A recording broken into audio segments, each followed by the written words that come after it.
نور الله فجرا جئت بعد العسر يسرا ربنا أعلاك قدرا يا إمام الأنبياء أنت في الوجدان حي أنت للعين نور الله فجرا جئت بعد العسر يسرا ربنا أعلاك قدرا يا إمام الأنبياء أنت في الوجدان حي أنت للعينين ضي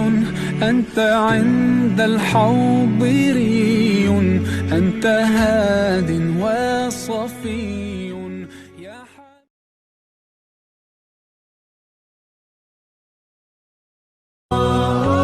أنت نور الله فجرا جئت بعد العسر يسرا ربنا أعلاك قدرا يا إمام الأنبياء أنت في الوجدان حي أنت للعينين ضي أنت عند الحوض ري waxaanu isugu imaanay kulan afura oo isugu yimaadeen bahdaanu saxaabtan nahay ee shaqo wadaagtanu nahay ee warbaahinta sanad walba bisha barkaysan Ramadaan kulan noocaas oo kala aan qabsanaa waa markii labaad ee kulankan uu soo qaban qaabiyay ee walaalkayga noogu daadayar leh ee sawir qaadaha Sadaam Gurey uga mahadnaqayno kana rajeynayno inuu intaa in ka badan dadaalka halka ka sii wado uu dadaalay warbaahinta intaas oo dhan isaga soo keenay ilaahay baanan u rajeynay inuu ka abaal mariyo halkan waxaanu ku wada qaadanay sheeko qosol kaftan maadays iyo waliba inagu ducaysanay oo ilaahay ka barinay nin kasta ayba muraadka uu leeyahay qalbigiisa ku jiro inuu ilaahay siiyo run ahaantii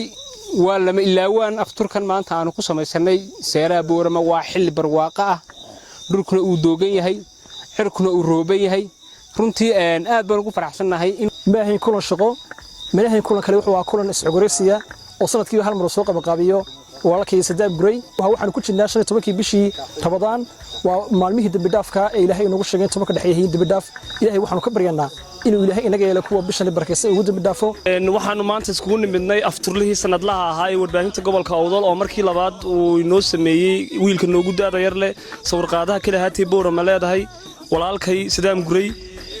وأن ودعينا إسقى الله وقدر ميساتك حسناتك maanta halkan kulan aftura ku yeeshay dhamaan warbaahinta gobolka Awdal afturkaas uu soo qaban qaabiyay sanadkiiba hal mar soo qaban qaabiyo bishar barkaysan ee Ramadaan walaalkeen Sadaam Gurey waxaan leenahay Ilaahay miisaanka xasanaadka kuugu daro meeshad ka soo saartay meel ka khayr badan la wax khayr badan la kuugu bedelo waxaan dhamaan sidoo kale warbaahinta gobolka Awdal inta way ka badan tahay inta cudur dal yeelatay waxaan idinka sidnaayna sidaas la mid ah kaliya laab ugu faraxsan yihiin tani maanta way ka duwaneed kulamadii ay awal wada yeelan jireen warbaahinta gobolka Awdal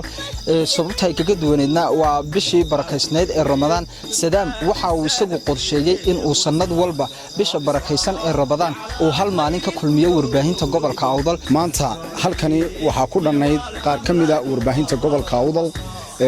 oo maanta uu walaalkood photographerka farax laga gubtay ee gobolka Awdal ugu khatarsan Sadaam Gurey uu halkan ugu sameeyay mid kamid ah meelaha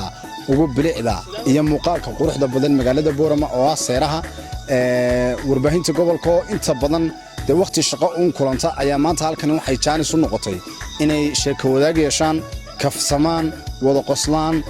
waqti fiican wada qaataan Sadaamna waxaan uga anta nurullahi fajran جئت بعد العسر يسرا ربنا أعلاك قدرا يا إمام الأنبياء